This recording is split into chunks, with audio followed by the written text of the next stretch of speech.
Folks, welcome to this edition of Bobby Likis Car Clinic. It is a special day. It's filled with fun and what we call infotainment, entertainment, and information.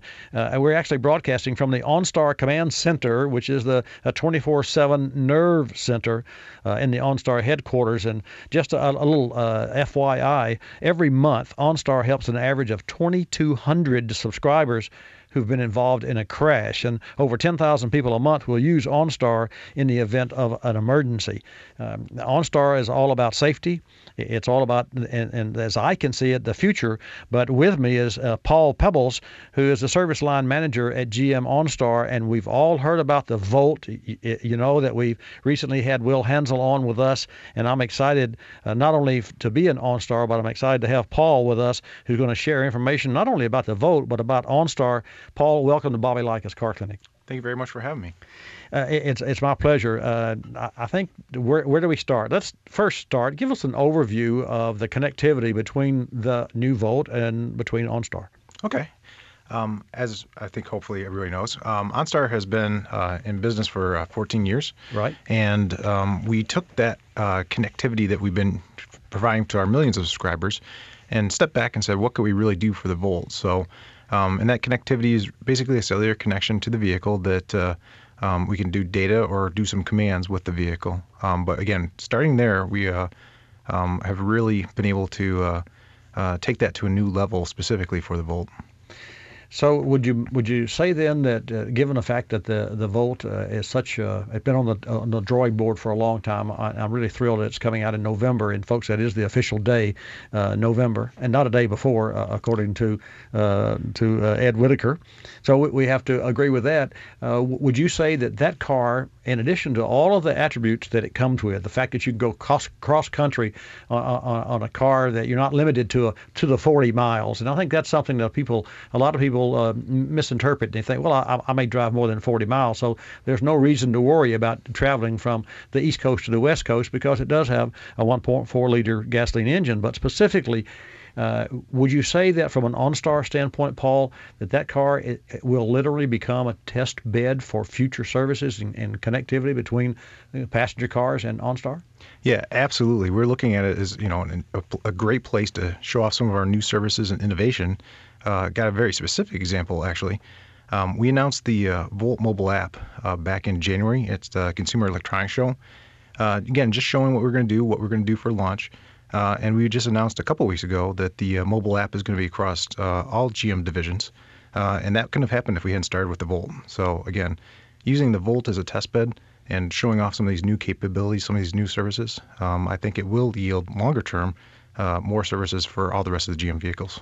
Let's talk about new services. Let's just so in November I just got my new Volt, and it's chilly outside, and then I'm also concerned about the tire pressure, and there's just a lot of questions that I have about the current condition of my automobile.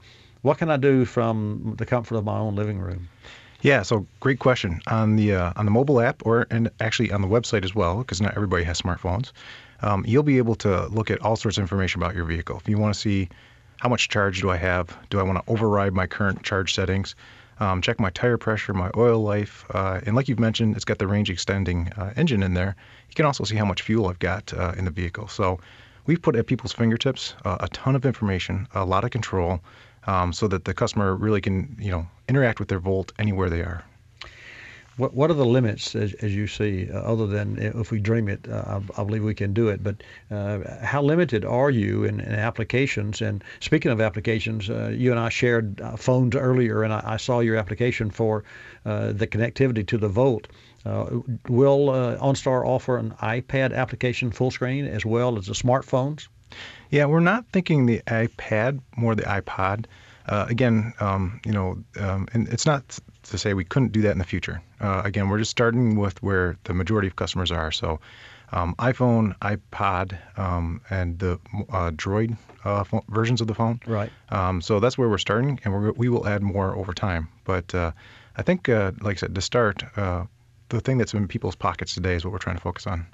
What's the biggest challenge in your day-to-day operations? I mean, I know that you have OnStar has, and I don't know how many operators, how many locations, and how many people real time are monitoring to help people that are, say, in crashes or just need to know how to go from point A to point B. Yeah, we actually have 4 different locations, and there's literally thousands of advisors that it takes to really run this business 24/7, 365 days a year. So we do have quite a large staff, and again, it's that personal touch that you can actually talk to a live person to help with the services that we provide. Smart grid. Explain the smart grid and the smart grid space. When I say space, what does that mean to you? And no, folks, we're not talking about the moon here. Yeah, the smart grid, there's a lot of different definitions of it, depending on who you ask. But from the GM OnStar perspective, our goal is to interact in the most efficient way possible with the utility grid infrastructure to make sure that we're not causing any concerns. Some people get a little bit concerned about things like what's going to happen when everybody plugs in their volts at the same time, that kind of stuff. Right out of the box, right when the Volt launches, we've got solutions in place. Specifically for in the vehicle, you can decide, hey, if I don't want to be, if I want to be ready by, say, 8 a.m. to leave every day, I can put the car into a delayed charge mode, which means it won't start charging when you plug it in. It'll start charging right when it needs to, which may be midnight, 2 in the morning, whatever it is, but the smarts are there in the vehicle when you actually buy the Volt. We've taken that capability and extended it to the website and to the mobile apps. So again, at my fingertips, I can program my vehicle to do what I want to work with that vehicle. And that's really our starting point.